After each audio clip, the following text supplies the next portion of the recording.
kita sebelumnya juga selamat pagi pada Prof. Suherman yang kebetulan ini berada dalam forum ini melalui Zoom online karena beliau ada tugas. Baik, pagi ini kita akan melaksanakan ujian akhir tesis dari Saudari Arifati Munfarida dengan penelitian yang berjudul pengelolaan limbah bahan berbahaya dan beracun pada industri biodiesel di Kabupaten Bekasi. Mbak Arifati sudah siap? Sudah siap ya? Sehat ya? Sehat, baik, alhamdulillah. Nanti ada 2 sesi ya Mbak. Jadi Mbak Arifati mempresentasikan paling lama 15 menit ya. Saya kira mungkin nanti yang penting-penting saja yang disampaikan. Kemudian nanti sesi kedua adalah diskusi atau ujian dengan para penguji. Oke. Baik, saya kira untuk mempersingkat waktu bisa dimulai Mbak Arifati untuk mempresentasikan hasil penelitiannya. Monggo silahkan.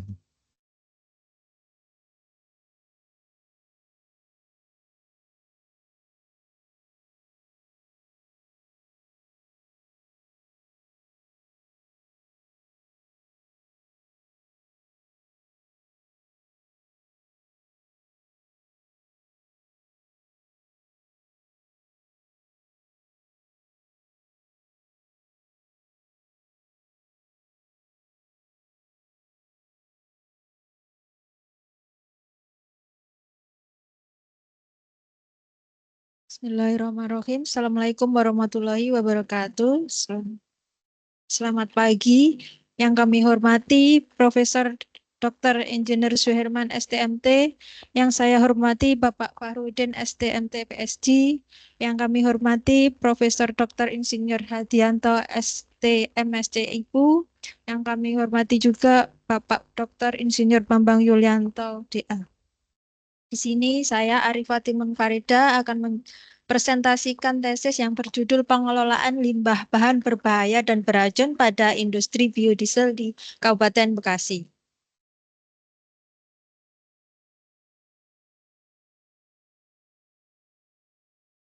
Latar belakangnya yaitu limbah B3 di proses industri biodiesel seiring kebutuhan nasional peningkatan penggunaan biodiesel yang meningkat, rata-rata limbah yang dihasilkan di industri PT biodiesel ini mencapai 800 ton sampai 1000 ton per bulan. Kemudian kesehatan dan keselamatan karyawan menjadi perhatian utama di industri manufaktur serta mahalnya biaya pengelolaan limbah pihak melalui pihak ketiga. Kemudian PTX belum memperoleh peringkat proper di KLHK, sedangkan di Kementerian ESDM mengadakan penghargaan Subroto Award yang mewajibkan industri biodiesel harus memperoleh peringkat proper. Tujuan penelitiannya yaitu menganalisis limbah B3 pada industri biodiesel. Nomor 2, mengevaluasi pengelolaan limbah B3 terhadap regulasi. Yang nomor 3, menganalisis karyawan dan warga sekitar terkait pengelolaan limbah B3, PTX dari perspektif keselamatan, kesehatan, produktivitas, dan CSR. Yang nomor 4 yaitu bagaimana memprediksi peringkat kinerja proper.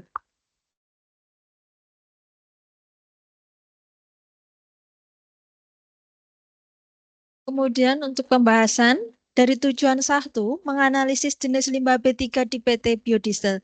Biodiesel ini PT yang berada di Kabupaten Bekasi, areanya di kawasan industri Marunda Center, menghasilkan limbah B3 yang terbesar yaitu glycerin pitch, sludge IPAL, kemudian spent bleaching dan residu filtrasi. Sesuai dengan daftar lampiran 9 PP 22 tahun 2001, di dalam industri pengelolaan kimia dasar nabati tercantum adanya kode limbah katalis bekas. Namun di dalam industri PTX biodiesel ini tidak menghasilkan limbah katalis karena di dalam industri ini telah menggunakan katalis sodium methylate sehingga habis bereaksi dengan optimalnya yaitu di 99,08%.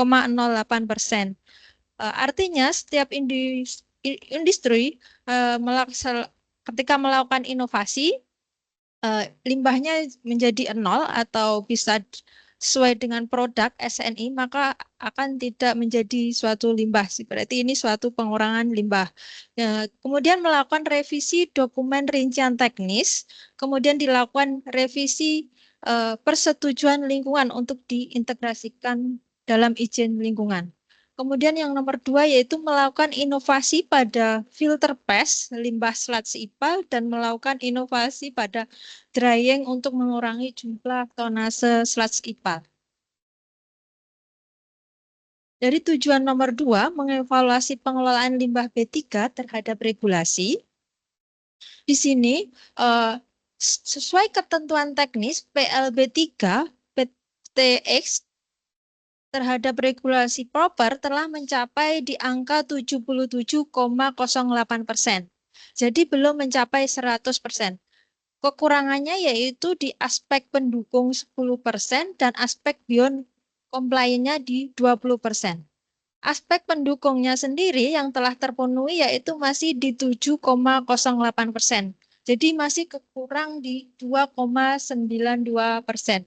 Kekurangannya yaitu belum melakukan kegiatan pemanfaatan limbah B3 yang diberikan kepada masyarakat, baik limbah non B3 juga, kemudian alur proses pemanfaatan limbah non B3 juga belum ada, kemudian belum melakukan pemanfaatan limbah B3 serta pengelolaan sampah, baik itu organik maupun non-organik, untuk menjadi dikonversi energi.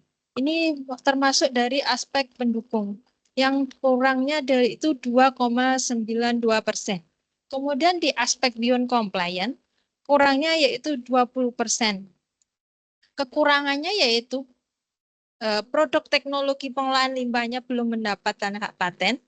Jadi karena belum melakukan pengolahan limbah, jadi masih nol. Hasil produk pemanfaatan limbah B3 dapat dijual dan menambah nilai ekonomis. Kemudian mencatat untuk pemanfaatan yang masa simpannya kurang dari 90 hari. Kemudian kegiatan pemanfaatan limbah ini minimal 50%, baik itu non B3. Kemudian pemanfaatan sampah domestik juga bernilai ekonomis. Kemudian hasil pemanfaatan digunakan untuk pembangunan di fasilitas umum itu minimal harusnya 50%. Nah, ini PTX belum melaksanakan, jadi belum aspek beyond compliant di 20% belum terpenuhi. Kemudian di tujuan nomor 2 juga untuk pembahasannya, sesuai Permen LH nomor 1/2001 terkait proper, belum ada kewajiban menyampaikan pelaporan pengulangan limbah. Padahal di dalam pasal 50 Permen LH nomor 6 tahun 2001, penghasil wajib melaporkan minimal 6 bulan sekali dan melakukan pengurangan. Tentu ini regulasi belum terintegrasi. Jadi Permen LH nomor 6 itu terbitnya di bulan April, sedangkan Permen LH nomor 1 itu di Februari.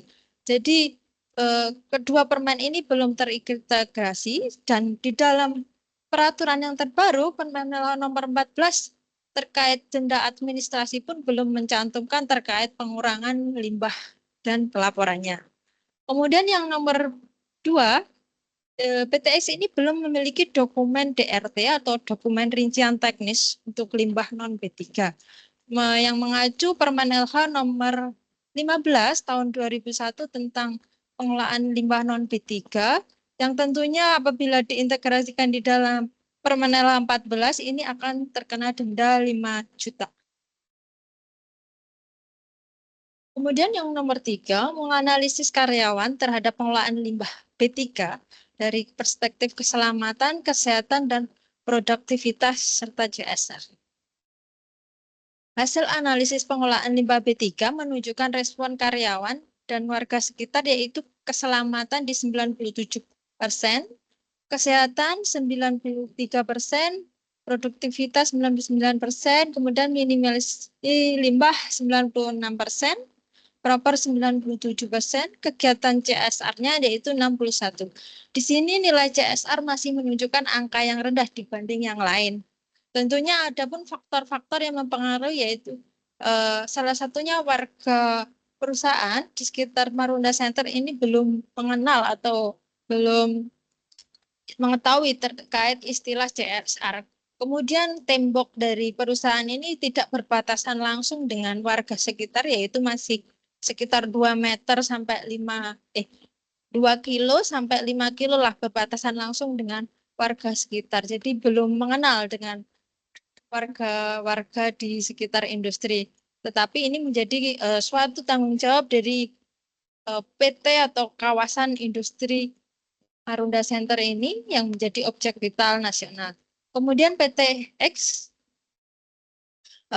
dari perspektif individu yang memberikan nilai yang berbeda itu timbul karena tergantung dari keragaman dan kompleksitas melalui cara pandang yang menilai. Ini menurut Mena all tahun 2019. Kemudian negara Indonesia perlu memperbaiki peraturan CSR terutama di lingkungan ekonomi dan kesehatan. Program CSR ini belum memiliki undang-undang terkait sanksi apabila program dari CSR sendiri mengalami kegagalan. Sehingga banyak pebisnis di Indonesia yang belum fokus pada CSR. Kemudian nilai CSR yang tinggi, baik itu menunjukkan internal maupun eksternal di kinerja perusahaan. Namun, nilai CSR sendiri tidak berpengaruh signifikan tergantung dari model bisnis industri yang baik dan dikelola. Ini menurut Wonoginasi tahun 2020. Untuk yang tujuan nomor 4, yaitu memprediksi penilaian peringkat kinerja proper. Prediksi kinerja proper melalui assessment sesuai dengan Permen H nomor 1 tahun 2001, PTX ini memperoleh peringkat biru. Yang kami lakukan itu di bulan Mei tahun 2024.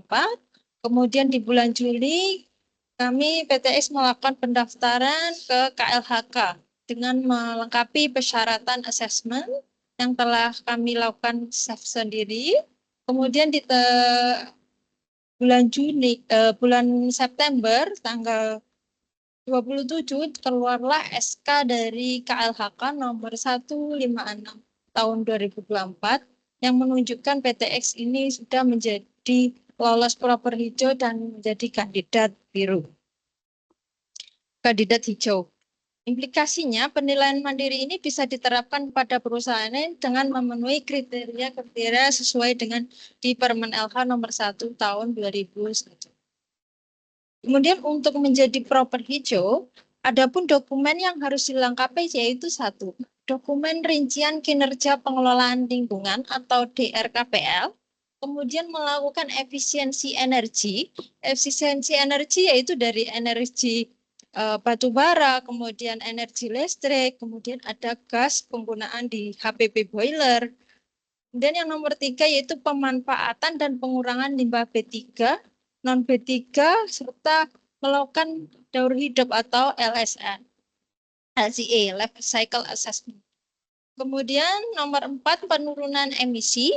Penurunan emisi yaitu di emisi tidak bergerak khususnya di boiler dan HPP.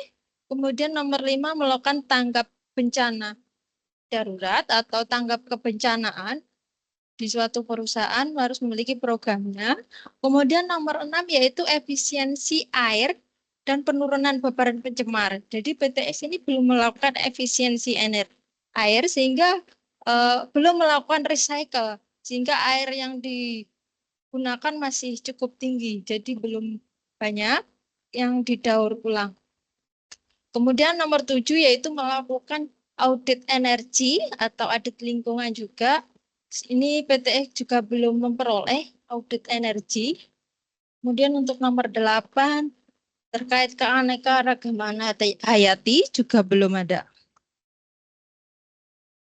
Untuk menjadi kandidat emas yang harus dipenuhi yaitu kriteria SROI atau Social Return of Investment, yaitu mengukur menilai tentang kegiatan CSR memiliki dampak seberapa, kemudian eko-inovasi, ini juga menjadi penilaian di suatu proper emas. Dengan meringkat hijau menunjukkan bentuk inovasi teknologi yang memperkecil dampak lingkungan. Selain itu, proper hijau juga menunjukkan bahwa perusahaan peduli terhadap lingkungan dan menjadi tanggung jawab sosial perusahaan menurut Sang tahun 2020. Kesimpulannya, PT Biodiesel limbah terbesarnya yaitu di glycerin pitch, serat IPA, spent bleaching earth, dan residu versasi tidak menghasilkan limbah katalis B343-1. Kemudian nomor 2, pengolahan limbah B3 sesuai ketentuan teknis telah mencapai 77,08% dan untuk menjadi 100% diperlukan 20% di beyond dan aspek pendukung 2,92%. Kemudian yang nomor 3, respon karyawan memiliki pengelolaan terkait keselamatan di 97, kesehatan 93, produktivitas 99, minimalisasi limbah 96, proper 97, dan kegiatan CSR 61. Kemudian nomor 4 ya prediksi penilaian proper mulai assessment sudah mulai peringkat biru. Adapun sarannya yaitu PTX harapannya untuk jenis limbah B3 konsentrasinya selalu stabil dan tidak menjadi komplain di pihak pengelola akhir. Kemudian menyusun dokumen rincian teknis sesuai dengan Permen LH nomor 19 sesuai dengan formatnya di lampiran 7. Kemudian untuk mempertahankan di peringkat biru dan menjadi lebih compliant dibutuhkan usaha untuk efisiensi energi, inovasi sesuai dengan lampiran 3 di Permen LH nomor 1 tahun 2001 tentang penilaian kinerja yang lebih diwajibkan. Demikian presentasi dari saya, apabila kurang lebihnya mohon maaf. Assalamualaikum warahmatullahi wabarakatuh. Baik, terima kasih Mbak Arifati. Kemudian sesi, ya, mohon maaf. Oke, waktunya pas ya, 15 menit. Berikutnya adalah sesi diskusi ya dengan para penguji. Untuk itu penguji pertama Prof. Suherman. Halo Prof. Suherman, apakah bisa mendengar suara saya?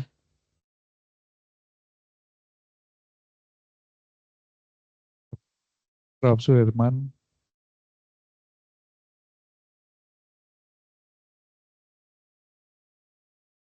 Halo Prof. Suherman. Apakah bisa dengar suara saya? Mungkin Prof. Suherman.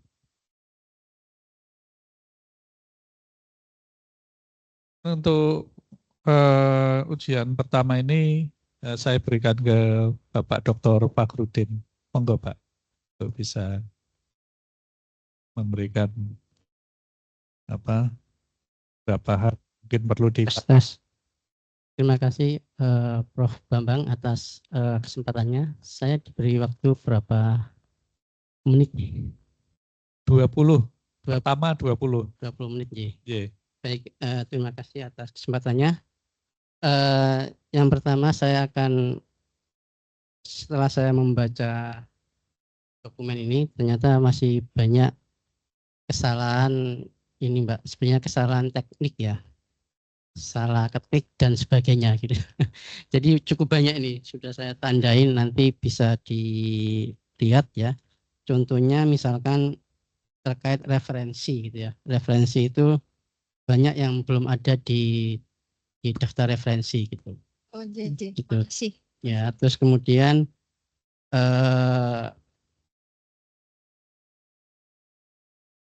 penulisan misalkan untuk B3 ya. Jadi kalau di dalam fokusnya ini kan di B3 ya. Jadi teknik penulisannya salah satunya itu kan disebutkan ya, bahan berbahaya dan beracun. Kemudian selanjutnya nanti kan disingkat B3 biar simpel gitu ya. Jadi nanti sebaiknya kata-kata kepanjangan B3 itu hanya ditulis di depan. Misalkan di awal di abstrak boleh atau di sari, setelah itu ya pakai B3 aja. Oh, gitu. jadi. Kemudian di ada di paragraf pendahuluan itu ada istilahnya substitusi bahan bakar ya. Jadi batu bara di boiler. Tapi sebenarnya kalau saya lihat konteks pembahasan ini sebenarnya nggak masuk di dalam pembahasan. Jadi kalau saya tujuannya ada 4, fokusnya adalah menganalisis jenis limbah, kemudian mengevaluasi limbah B3 dan menganalisis karyawan untuk program CSR dan penilaian peringkat proper. Nah, sepertinya tidak perlu masuk aja di dalam latar belakang karena tidak ada di dalam tujuan. Kemudian yang nomor 3 ini saya karena saya bacanya tiap halaman, jadi saya nanti ngasih masukan sekaligus bertanya gitu. Jadi tidak saya campur aja gitu Pak Ye, jadi nggak apa-apa ya. Kemudian yang poin pertanyaan saya, yang tujuan nomor 3 Mbak. Yang nomor 3 itu kan menganalisis karyawan dan warga terhadap pengolahan limbah B3 dan sebagainya. Nah ini yang dimaksudkan itu apa gitu? Karyawannya dianalisis apanya gitu maksudnya itu? Dari perspektif pendapat pengelolaan dari limbah B3 itu ada dampak ke kesehatan, ke keselamatan, kemudian CSR. Jadi sebenarnya bukan menganalisis karyawan, bukan menganalisis perspektif keselamatan, kesehatan, produk dan CSR terhadap dampak lingkungan yang terkait dengan masyarakat. Jadi yang dianalisis kan sebenarnya perspektif masyarakatnya, bukan. Saya pikir karyawannya disuntik. bukan dokter kan ini gitu ya. Itu ya, jadi tujuan yang ketiga mungkin perlu diperbaiki ya. Kemudian untuk manfaat penelitian di sini yang poin 1 ya Mbak, manfaat penelitian di halaman 18 itu kan salah satunya manfaat untuk perusahaan ya. Untuk perusahaan ini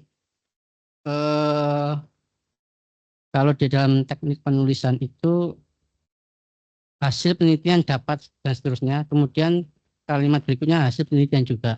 Jadi biar menghemat langsung aja hasil penelitian, kemudian bla bla bla dan apa itu.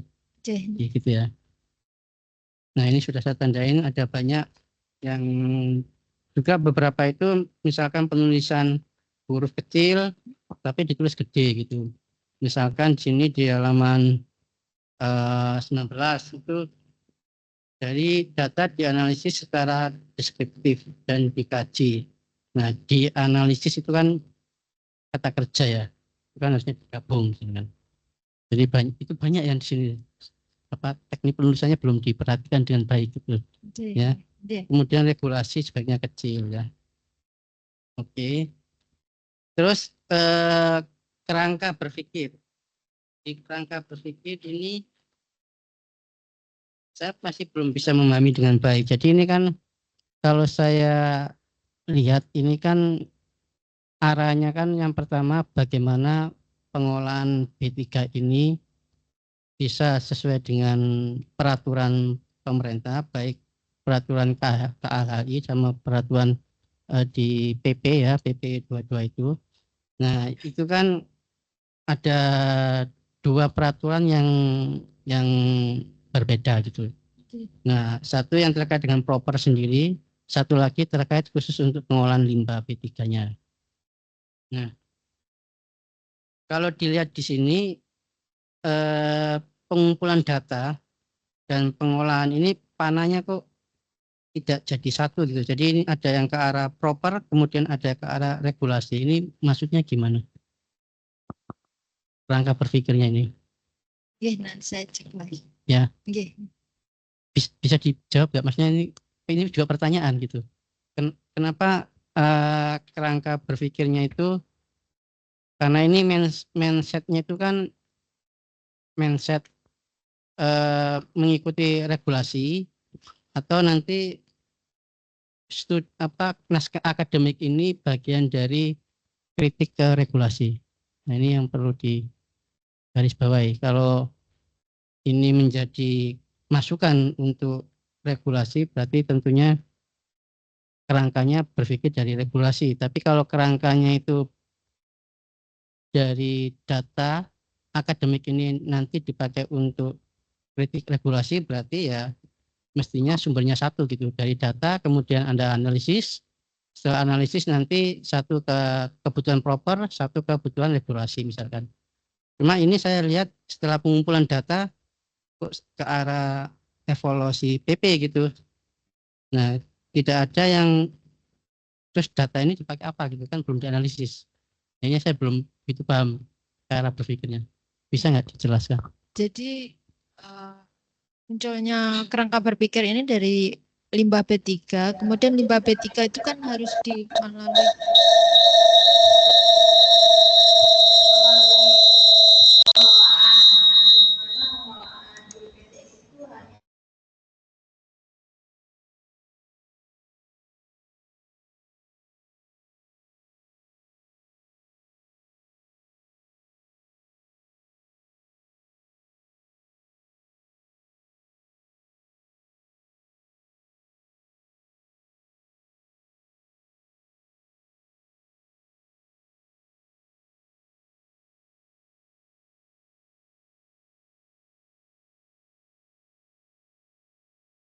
kemudian dan juga dilakukan analisis juga sesuai dengan Permen LH nomor 6 di tahun 2001. Jadi untuk pemanfaatan limbahnya tidak ada, sehingga seharusnya hasil pengumpulan data ini ada lagi panah di Prof. Ini udah pernah Nggih, nggih, nggih.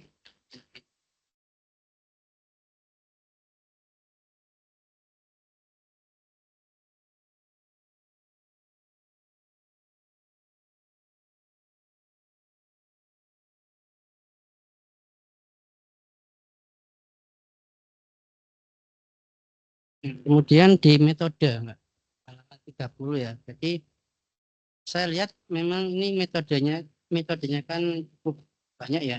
Kompleks. Jadi ada sekunder, ada primer. Nah, data primer ini berupa apa? Data primer yang saya gunakan itu dari eh, SOP yang di lapangan, kemudian kebijakan. Ada ini enggak kayak pengujian di laboratorium? Kalau ada juga. Ada juga. Ada.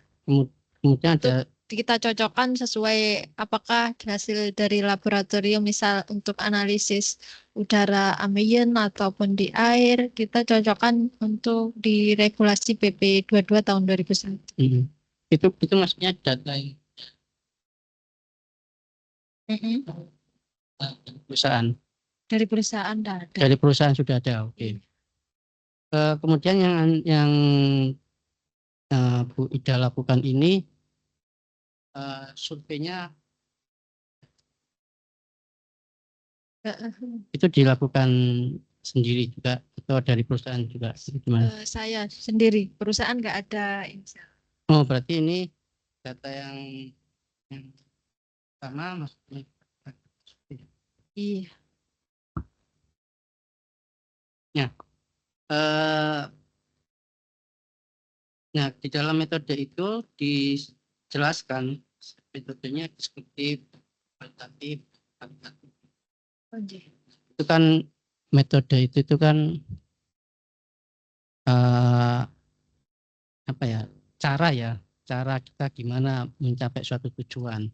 Sementara kalau saya lihat di dalam analisa pembahasan Anda cukup banyak sebenarnya, contohnya misalkan yang terkait dengan statistika. Nah, itu ada Anda menggunakan apa, korelasi Spearman ya, satu misalkan. Nah, menurut saya sebaiknya metode penelitian itu langsung menyebutkan metode bukan jenisnya itu. Jadi kalau ini kan deskriptif, kualitatif dan kuantitatif kan jenis. Dalam kuantitatif Anda menggunakan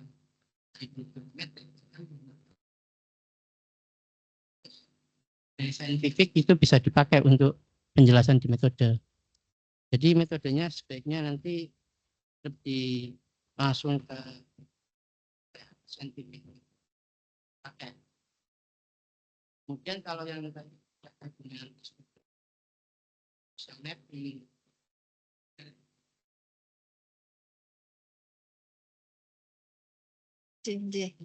langsung di dalam metode. Karena di sini saya lihat untuk ada juga perhitungan yang bagus ya. Misalkan Anda melakukan scoring ya. Scoring di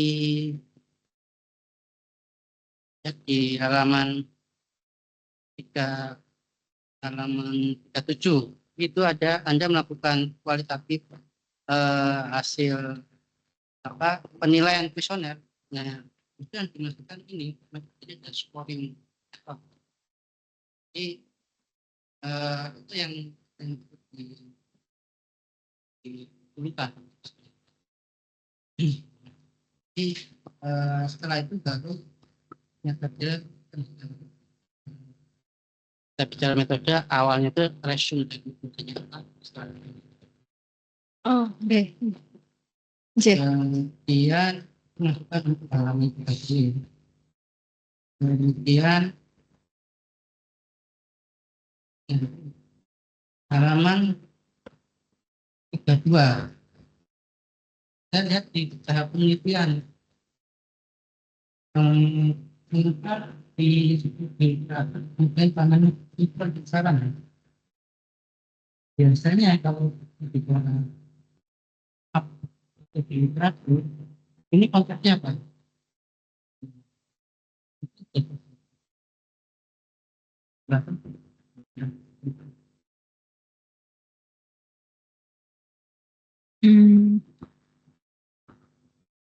Jadi ini masuknya di pembahasan sih Pak, studi literatur harusnya panahnya di pembahasan kemudian kesimpulan, bukan di, ya saya keliru.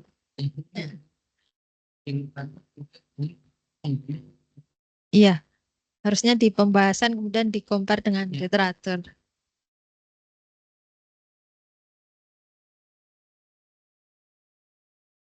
Oh, jadi. Iya, iya. Singkatannya Apa? WTP. Ini di halaman 33. Halaman 33 WWTP. Water Treatment Plant. Oke. Itu di Oh, kan dijelaskan. kepanjangannya kan ini baru pertama. J. Saya baca di depan nggak ada WTP ya. J. WTP nggak ada gitu. Kalau orang membaca pertama kali, oh ada singkatannya apa, pas tanya singkatannya apa ya gitu. J. Oke. Nah, di sini juga ada analisis laboratorium. Di halaman 6 ada analisis laboratorium.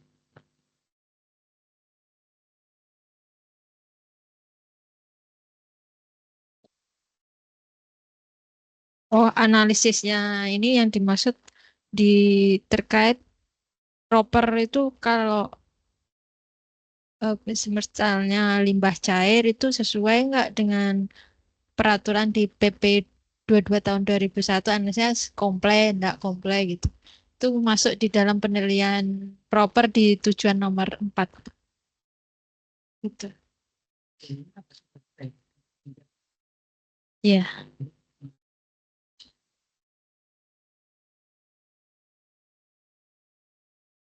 Enggak, ambilnya di perusahaan udah ada. Iya.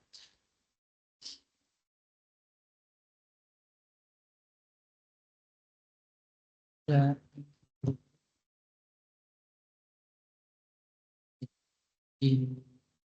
Jadi katakan dan perusahaan itu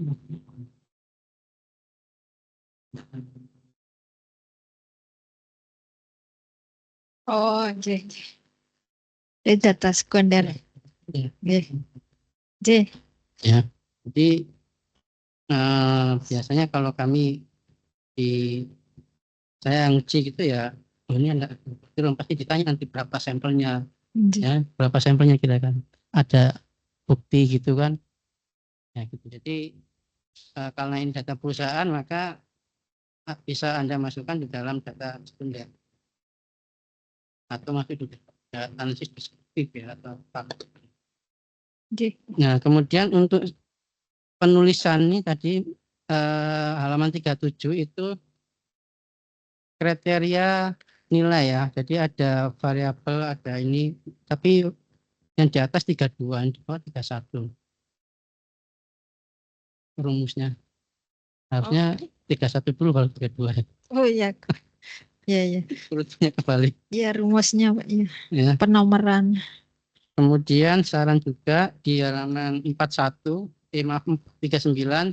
Jadi kalau ada gambar ya, itu ada dua gambar kan ini, gambar A, gambar B gitu ya. Oh iya. Jadi A, B. Kemudian A ini apa, B itu apa. Ini banyak ini. Nah di halaman 42 itu juga apa Mbak, salah pembuatan apa font paragrafnya itu apa bukan yang ini karena beda. Iya, rata tengah gitu. Ya. Jadi nanti kalau ini susah tandain yang dicek ya. Saya akan ke pembahasan itu. Ini banyak banget nih salah. Sekali ini saya temukan itu.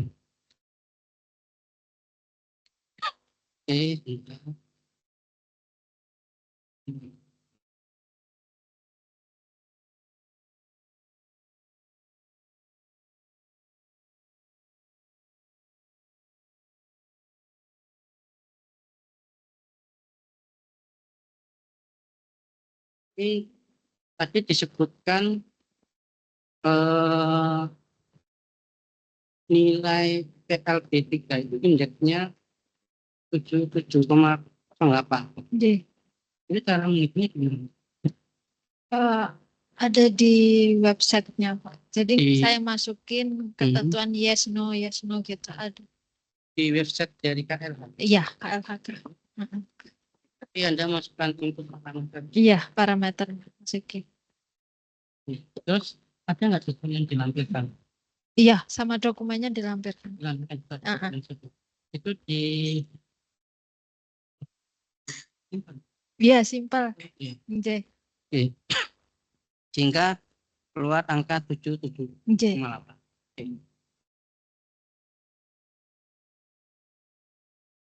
Nah, coba nanti dicek lagi terkait lampirannya. Ada beberapa Anda mengutip lampiran 4 misalkan, ternyata lampiran 4 itu isinya kuesioner. Padahal Anda menunjukkan bahwa pembahasannya ada di pemanfaatan limbah.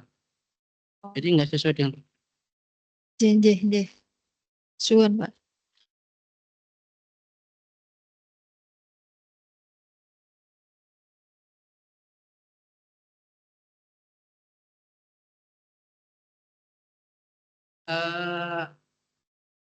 tadi Anda melakukan prediksi. Prediksi proper. Nah, ini prediksi proper. Penilaian yang dilakukan sendiri, assessment, self assessment. Jadi ada checklist centangnya yes no itu ada sesuai form kriteria di lampiran Permen LH nomor 1 2001. Jadi dokumen yang harus dilampirin ini gitu ada checklistnya. Dari situ kita totalin.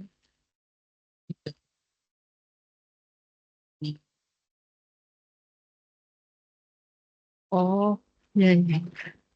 Hujan. Oh.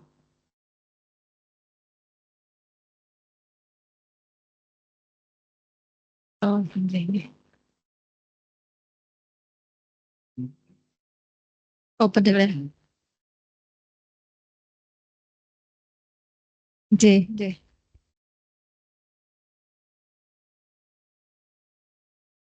Memang Pak Prof. Bambang memang istilahnya prediksi atau hanya penilaian sebenarnya dalam proper itu? Penilaian saja nih. Dan ini juga ada aksi statistik intinya.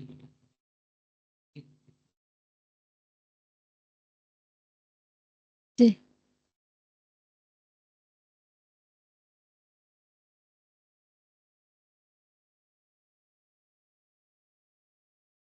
Pripun, Pak? Perusahaan kalau di bulan Mei itu belum dapat propernya. Sekarang sudah di bulan September kemarin baru keluar. Biru. Biru masih. Oke. Nah, ini cukup menarik sebenarnya, ini mungkin nanti ada hubungannya dengan teknik kimia Prof. Herman sama Prof. Hadi ya, membimbing teknik ini. Oke. Di dalam proper itu kan ada inovasi. Oke. Salah satu poin penting nanti kalau mau menjadi emas. Tapi ini perusahaan ibu kan belum, baru biru, Biru. tapi mau hijau dulu gitu. Oke. Nah, itu hijau itu juga berat gitu. Nah, salah satu poin di sini tadi disebutkan katalis. Tadi juga di belakang. Saya tanya dulu, yang dimaksud katalis di sini seperti apa? Bahan penolong sih, Pak. Bukan bahan baku. Jadi dia sebagai campuran dalam pembuatan biodiesel ini untuk menjadi lebih sempurna. Bisa dijelaskan nggak? Ini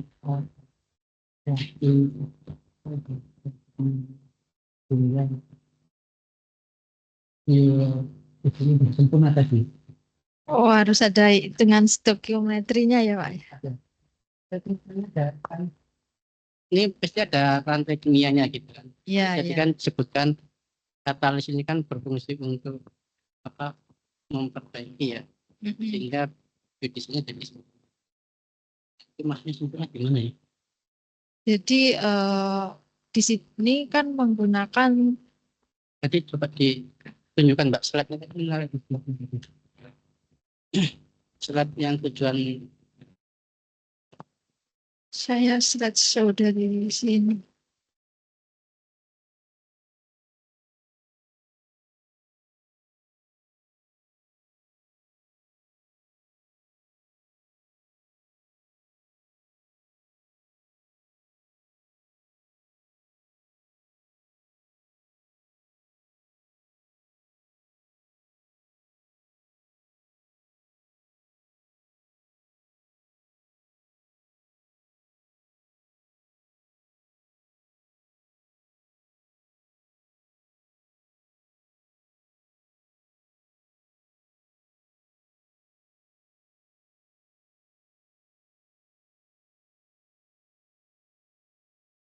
sebelum ini nggak gitu.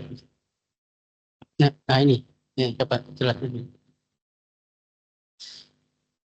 Oke.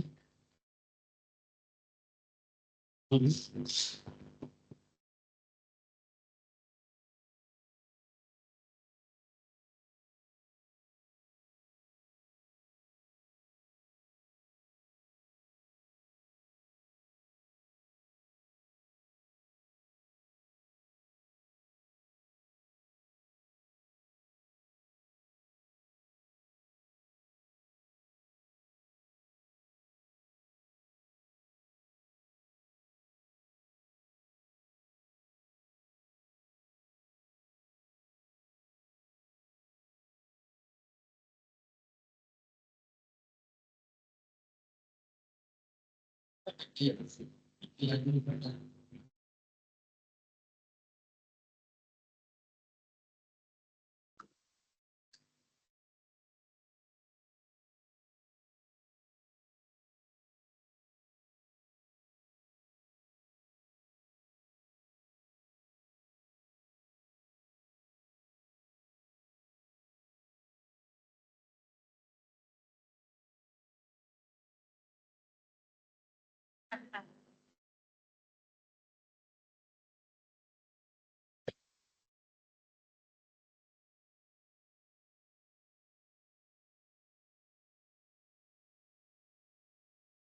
Iya. Alurnya lebih panjang ya sepertinya ya.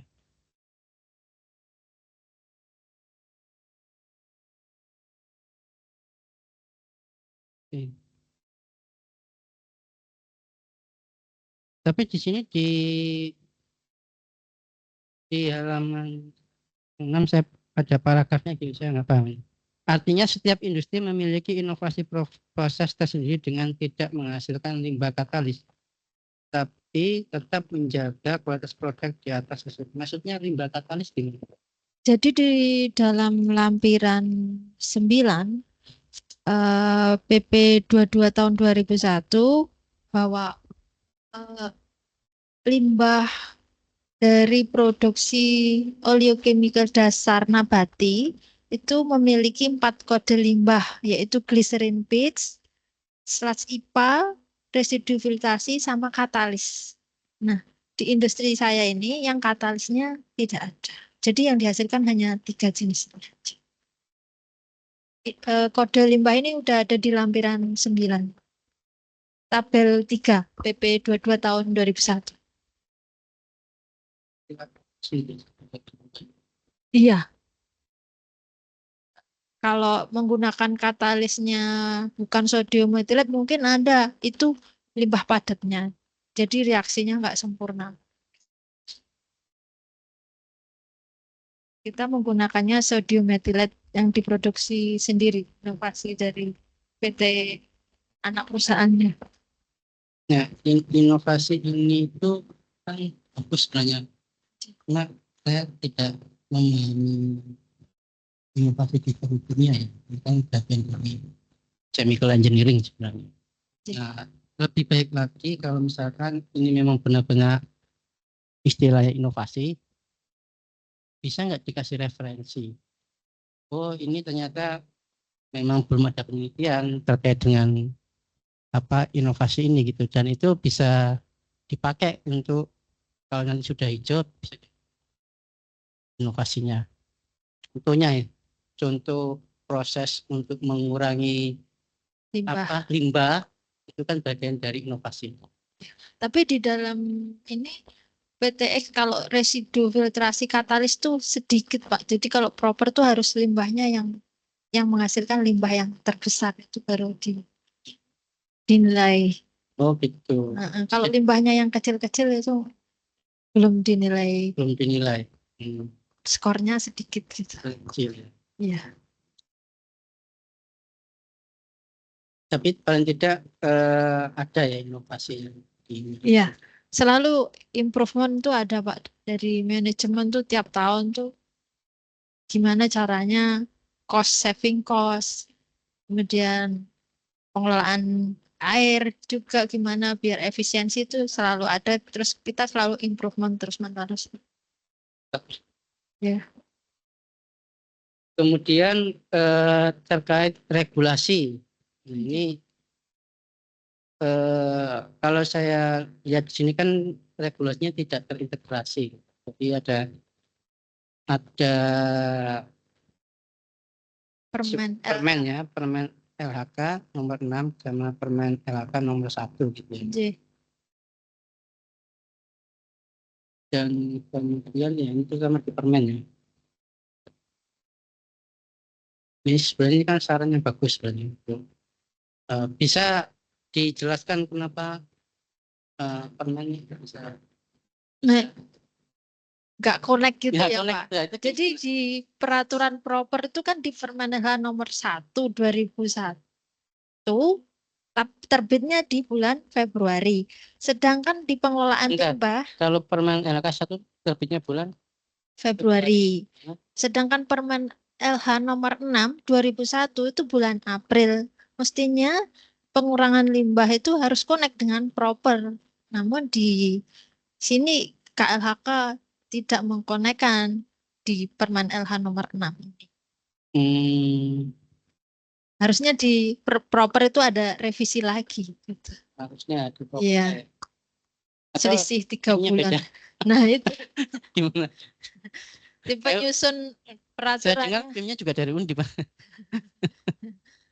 Jadi permennya ini ya masukannya revisi ini ya, yang permen Proper. nomor 1 proper ya, J. lebih sempurna ya, karena mengadopsi dari permen nomor 6 ya. J. Akademik ini perlu disampaikan mungkin nanti diskusi properti ya. Oke, kemudian tadi sudah saya kasih masukan ya yang terkait topik yang karyawan tadi ya, idealis buat karyawannya ya. Ini juga subsidinya juga harus diganti lagi. Oh, oke. Kan sama dengan tujuannya. J. Nah, terkait dengan kuesioner yang hubungannya dengan keselamatan, kesehatan dan produktivitas serta CSR ini yang paling kecil kan bobotnya kan CSR itu J. 6,1 gitu ya. Batasan minimalnya berapa supaya dia bisa dikategorikan baik, berapa persen? Sebenarnya 60 sampai 80 itu kategorinya baik kalau menurut di referensi sebelumnya. Yang paling baik itu di 80 sampai 100 skornya. Ya berarti kategorinya ini Si baik tapi mepet bawah. mepet banget ya. J. Mepet banget ya. Atau itu bisa dinaikkan dengan pendekatan apa CSR Betul. ke masyarakat. Iya. Ya kalau mau jadi proper tadi harus melakukan inovasi pengelolaan limbah yang melibatkan perekonomian masyarakat sekitar. Baik itu limbah non B3 maupun B3. Itu menjadi poin penting. Selama ini perusahaan melibatkan masyarakat sekitar itu hanya memberikan sumbangan kayak bazar minyak, kemudian sumbangan Idul Adha seperti itu. Jadi terkait energi limbah itu belum melibatkan masyarakat. Untuk melibatkan masyarakat seperti apa yang dilakukan perusahaan supaya biasa naik? Ini jadi di PTX ini memiliki limbah non B3 faba fly ash itu bisa dibuatin campuran paving box. Nanti paving box bisa disumbangkan ke masyarakat jalan di sekitar, itu bisa menambahkan poin penting juga. Nah itu maksudnya itu Ya, sebenarnya sudah ada pemikiran ya. Sudah ada Pemikiran tapi belum realisasikan. Nah Iya. itu poin bagus itu. Iya. Itu karena ini kan poin masyarakat kan sangat penting ya. Iya. Supaya masyarakat juga dapat nilai ekonominya, ya kan? J. Dengan pavingnya nggak usah beli. Pavingnya kita bikin bareng-bareng yuk gitu. Selama ini limbah B3, non B3-nya itu dikelola sama Indosemen, Pak. Jadi kita buat sendiri itu belum ada karena kendala ya. Indosemen ya. Iya, pihak ketiga kita bayar. Malah bayar. Iya. Bukan dibeli. Enggak. Karena dianggap limbah ya. Karena transportnya, kemudian di sana juga butuh pengolahannya. Padahal itu juga sebagai bahan baku pembuatan semen. Kan? Ya untung juga lah Indosemen. Untung ya. Iya. Oke, itu mungkin bisa dimasukkan. Jadi di sini maksudnya kalau saya lihat CSR ini beberapa kalimat itu terlalu naratif gitu, terlalu narasi gitu. Misalkan ini negara Indonesia perlu memperbaiki peraturan CSR terhadap lingkungan. Sebenarnya tidak ada sangkut topik Anda. Oh iya. Jadi misalkan tadi terkait dengan flying ash tadi, itu kan bisa dipakai untuk sumber paving ya, atau sumber semen ya. Pembuatan paving gitu. Nah, itu mungkin bisa dimasukkan di sini. Jadi langsung aja to the point terkait dengan problem dan manfaat apa yang bisa dipakai bersama oleh masyarakat. Gitu. Jadi tidak terlalu, kalau ini kan terlalu referensi banget gitu. Normatif ya. Jadi ada beberapa itu saya coret mungkin lebih ke arah langsung tesnya perusahaan gitu ya. Kemudian terakhir ini Prof ini agak Tadi prediksi sesuai dengan hasil. Oh, tadi udah ya prediksi tadi, bukan prediksi ya, penilaian ya. Penilaian. Nah, eko inovasi. Apa eko inovasinya?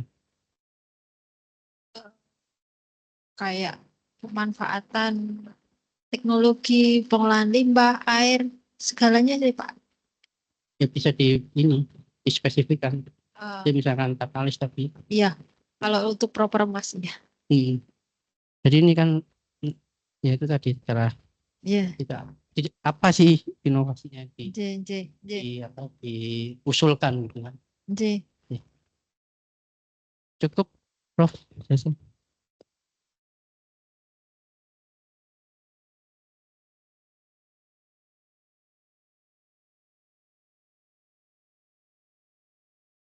J. Ampun. J.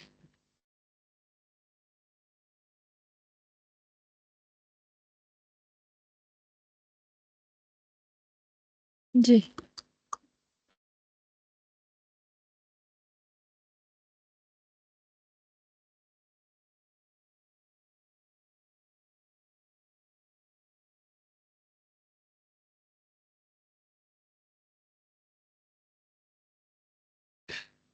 Halo.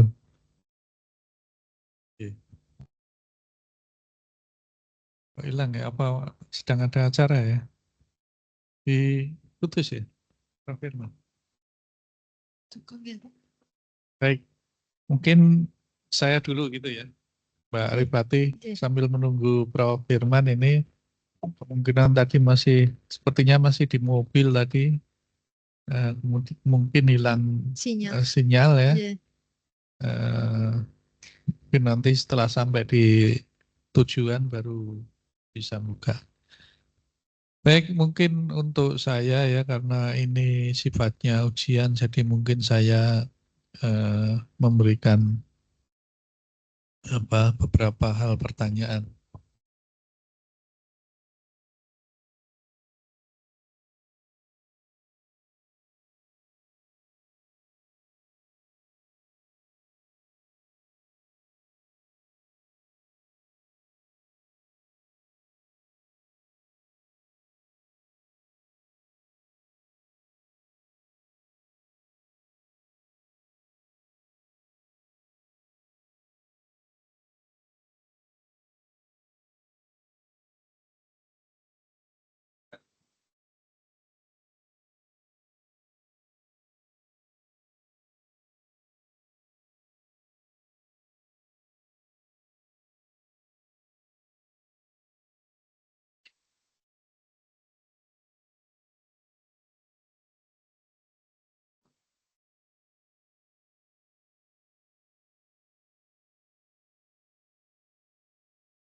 Dasar.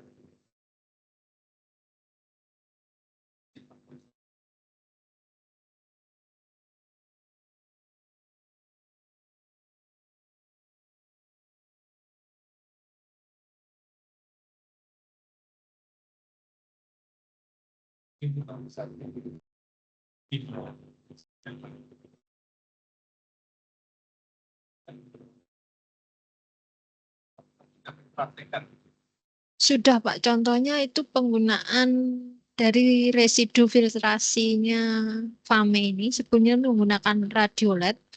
Kemudian kita di tahun 2022 itu mengganti menjadi selulosa akik. Iya, bahan pendukung. Iya itu.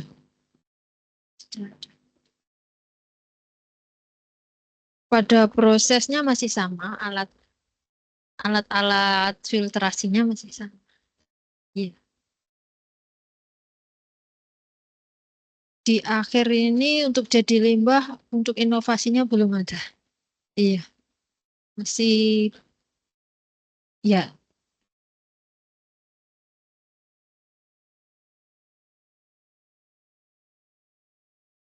iya contohnya menggunakan filter press di sludge BBTP itu Pak, sebelumnya kan cair.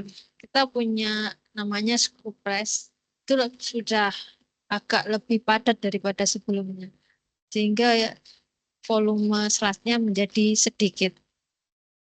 Kemudian kita melakukan inovasi lagi dari filter press yang ada ini belum efektif. Kita tingkatkan lagi menjadi yang lebih teknologi untuk screw press.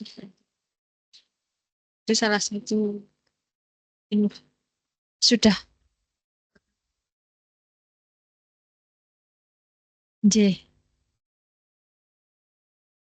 Perbaikan ya, improvement tiap tahun ada.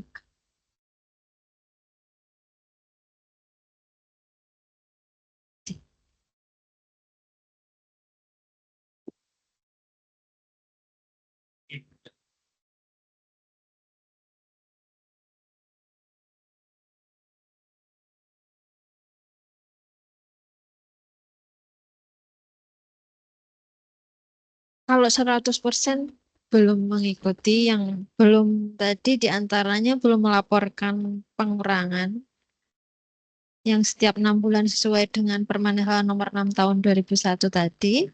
Kemudian untuk limbah non B3 fly ash bottom ash harus memiliki dokumen DRT proses penyusunan sampai saat ini karena harus melakukan integrasi ke persetujuan lingkungan ke melewati kawasan. Jadi masih proses saat ini. Ya.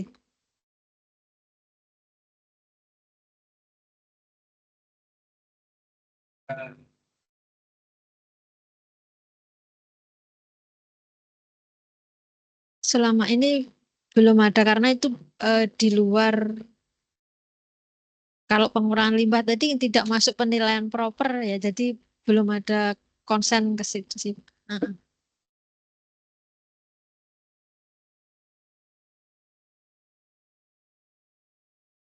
D.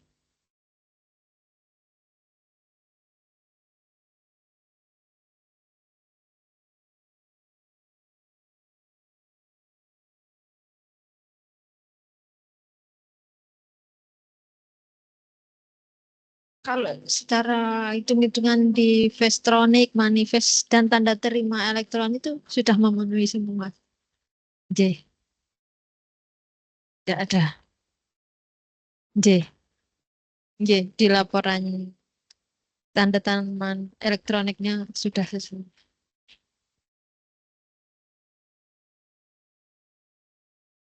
J.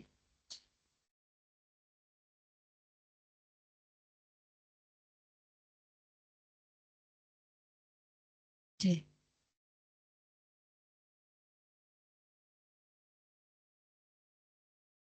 J. Belum ada. Belum. Jangan sampai. Jangan sampai.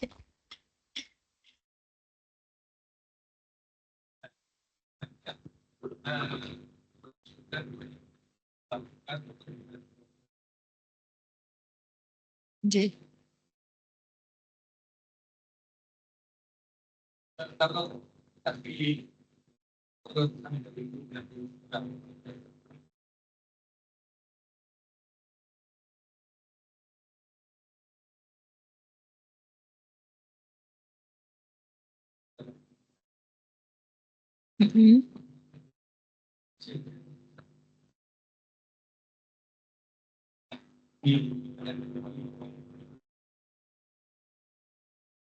Kurang dari 100%. Yang pemanfaatan limbah juga. Yang dan melibatkan masyarakat sekitar itu. Poinnya yang itu belum full. Selain itu penurunan efisiensi air dan beban pencemar air juga. Belum. J.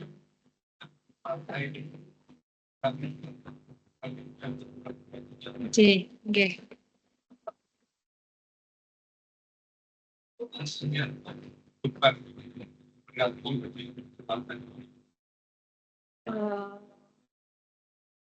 Debit limbah yang dikeluarkan itu belum stabil gitu. Kadang banyak, kadang sedikit gitu.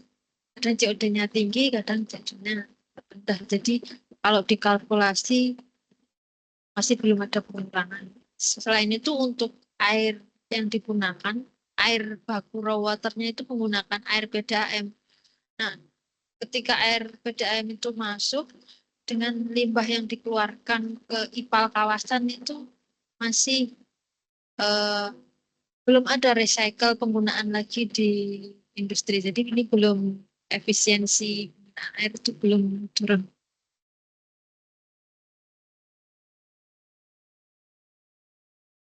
J.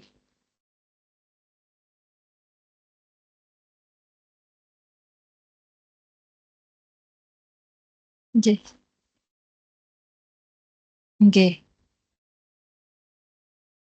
Kalau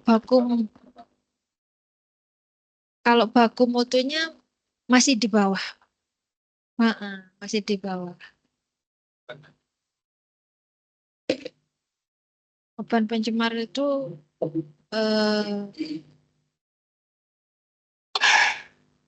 fluktuatif debit yang dikeluarkan dari WWTP kemudian dibanding dengan parameter baku mutu itu belum mengalami penurunan. Ada yang naik, ada yang turun, tetapi masih di bawah baku mutu gitu. J.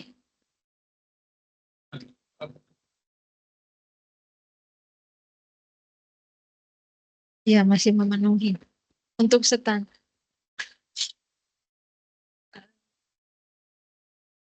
Dikiranya kita belum melakukan inovasi untuk pengelolaannya gitu. Iya, kan harus menunjukkan angka keefektifan ketika mengalami penurunan efisiensi air. Misal air yang digunakan 1.000 dari tahun ke tahun, airnya selalu meningkat, nggak ada dari tagihan air. Nanti J. J.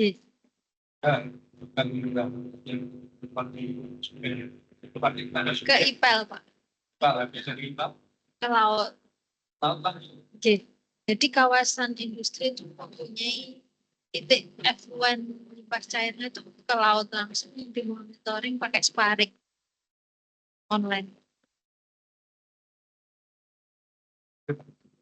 di pinggir laut. Ya kalau dari saya PTS ini belum memiliki izin pembuangan ke laut, nggak diperbolehkan dari pemilik kawasan. Dari pemilik kawasan industri. Silakan. Ke IPAL kawasan. J. IPAL komunal. 3 perusahaan.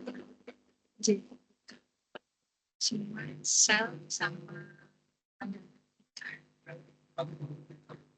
J.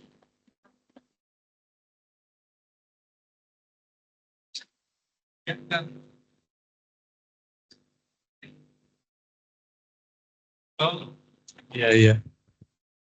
Halo. Prof. Firman, Mas Agus belum rawuh ya di online.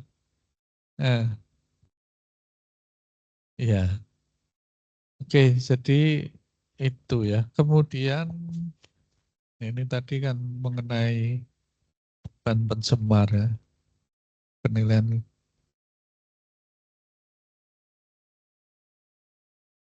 Nah, tadi saya menyambung dari Pak Dr. Fakhrudin tadi ya, mengenai ini tadi ya yang karyawan itu ya. Jadi karyawan itu yang dimaksudnya kan karyawan itu yang menjadi sasaran ya. Sasaran di terkenanya limbah itu. Seperti itu. persepsinya ya. Apakah mereka tersentuh juga oleh dampak itu?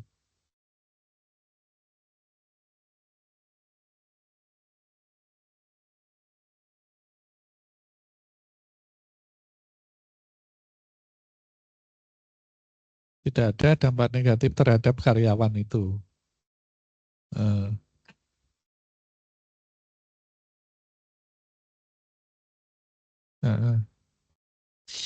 Oh, yang melakukan pihak ketiga. Jadi karyawan itu tidak ya, tidak melakukan penanganan ya, handling terhadap limbah itu ya, Tidak ada. tidak ada. Paling penangannya hanya penyimpanan, penataan di dalam TPS-nya saja. Oh, di TPS itu baru karyawan itu ya. Setelah itu pihak ketiga. Berarti ada karyawan pihak ketiga yang masuk ke situ di perusahaan itu, yang dari perusahaan itu. Limbah. Kerja nggak ada, Pak. Tidak ada. Nggak ada. Nah, cara penanganannya bagaimana itu pihak ketiga? Kan pasti juga karyawan ya. Jadi ketika naik truk itu pakai forklift, pakai loader itu dari karyawan kita untuk naik ke truknya transporter. Nanti dari transporter diolah ke PPLI itu, yang sampai PPLI nanti tim PPLI yang menurunkan dan melakukan proses pengolahan limbah di insenerator. Jadi pembakaran limbahnya di vendor. Oke. Iya. Itu yang berarti yang padat ya, solid ya, solid waste. Ada yang padat, ada yang cair. Yang cair, kalau yang cair juga ditangani oleh itu, PPLI. Ada lain lagi. Ada banyak sih Pak vendor. Ada Wastek, PLIB, PPLI. Oh.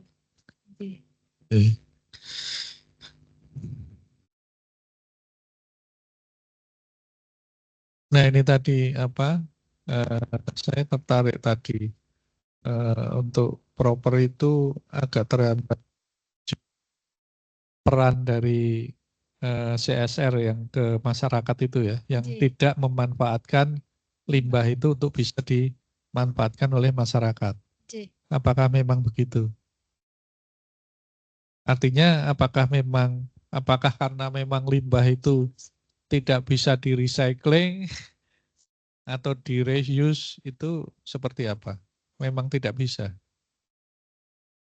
Sendiri untuk melakukan pengelolaan limbah itu sesuai dengan KBLI dan visi misi dari perusahaan sendiri tidak fokus pengelolaan limbahnya. Jadi mereka melakukannya ke pihak ketiga. Dia tidak mau, manajemen tidak mau ambil risiko terkait pengelolaan limbah. Oh, gitu. Iya, karena tidak mau menyentuh itu tadi ya, pengolahan limbah. Sehingga fokus produk utama.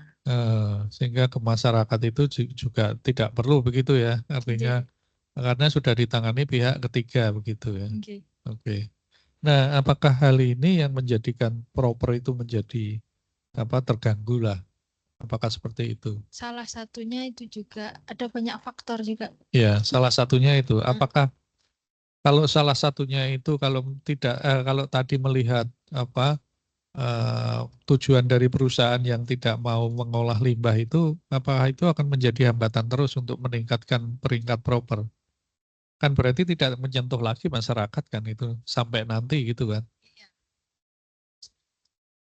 Wah, lagi KBLI yang di tujuan manajemen. Nah, untuk perbaikannya seperti apa? Kan pasti pengen untuk ke peringkat hijau begitu kan? Betul. Jadi melakukan pemanfaatan internal, ya, itu juga menjadi poin. Rencananya di tahun 2025 ini menambah boiler lagi. Untuk limbah sludge ini disubstitusi ke batu bara dan biomasa. Jadi nanti itu sebagai alternatif inovasi. Tapi masih proses, belum pengajuan pertek dan SLO-nya masih belum. Nah, kemudian kalau dari hasil penelitian Anda ini tingkat efektivitas indikator kesehatan dan keselamatan kerja atau K3 itu pada pengelolaan limbah B3 ini di PTX seperti apa? Dan masih di rank 90 sampai 100 masih bagus sih Pak. Belum ada respon dari karyawan yang negatif.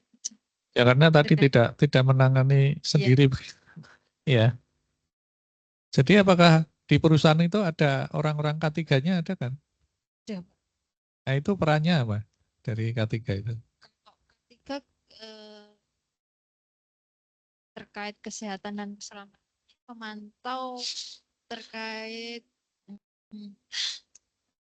kita pemantauan karyawan untuk di area fisingan mesin itu ada pengaruh nggak tiap semester, kemudian untuk pernapasan, apakah ada dampak di paru-paru atau dan ada MCU juga gitu Pak setiap tahun.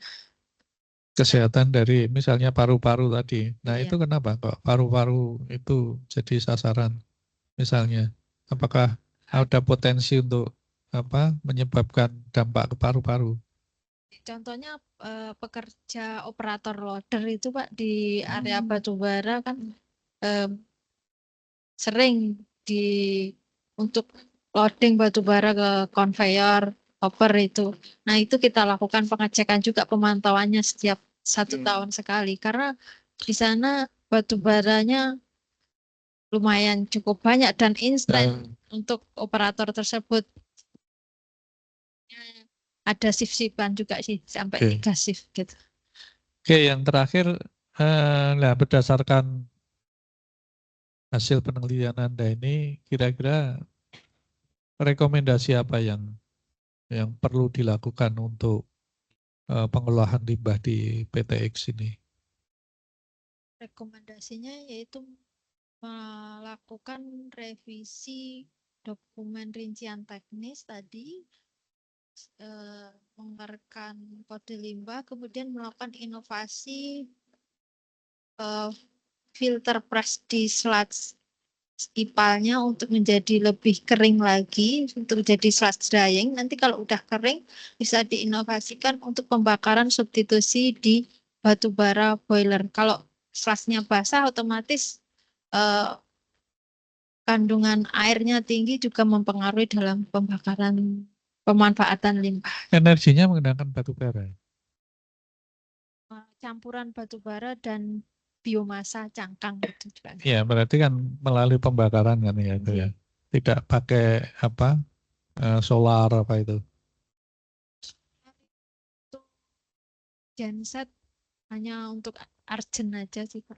Oh, Yang utama yang enggak, utama batu bara itu ya. batu bara sama cangkang sama biomasa. Batu baranya ini apa diambil dari mana, Kalimantan atau dari Sumatera? Dari Kalimantan. Dari Kalimantan. J. Berarti pakai tongkang itu ya. J. Langsung masuk ke situ ya. J. Oke. Baik, terima kasih Mbak Arifati. Prof, gimana?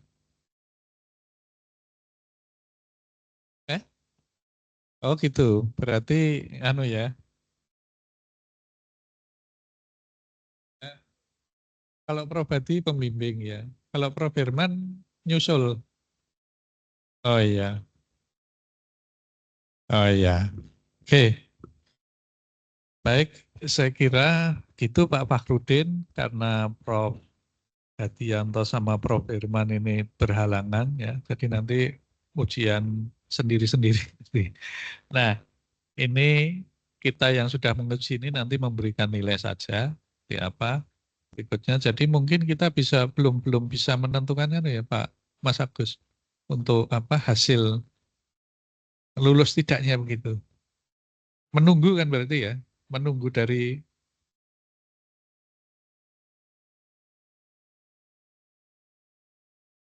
ya, iya. Ya ini penguji memberikan nilai memang, cuman menetapkannya kan belum bisa kan, menetapkan Mbak Arifati lulus atau tidak begitu kan? Belum bisa kan? Karena menunggu dua penguji itu kan ya. Ya kita memberikan nilai dulu saja ya. Baik, itu Pak Rudin ya. Kita memberikan nilai dulu, nanti berikutnya kita serahkan ke admin karena ada penguji yang belum melakukan pengujian. Ya, saya kira demikian ujian dari tesis Saudara Arifati Munfarida ini mengenai pengelolaan limbah bahan berbahaya dan beracun pada industri biodiesel di Kabupaten Bekasi. Saya mengucapkan terima kasih kepada Bapak Dr. Fakhrudin atas kerawuhannya di ujian ini dan juga Mas Agus Sastomo dan Mbak Arifati yang sudah melaksanakan ujian ini. Terima kasih. Mohon maaf kalau ada kata-kata saya yang kurang berkenan. Akhirul kata, wassalamualaikum warahmatullahi wabarakatuh. Salam.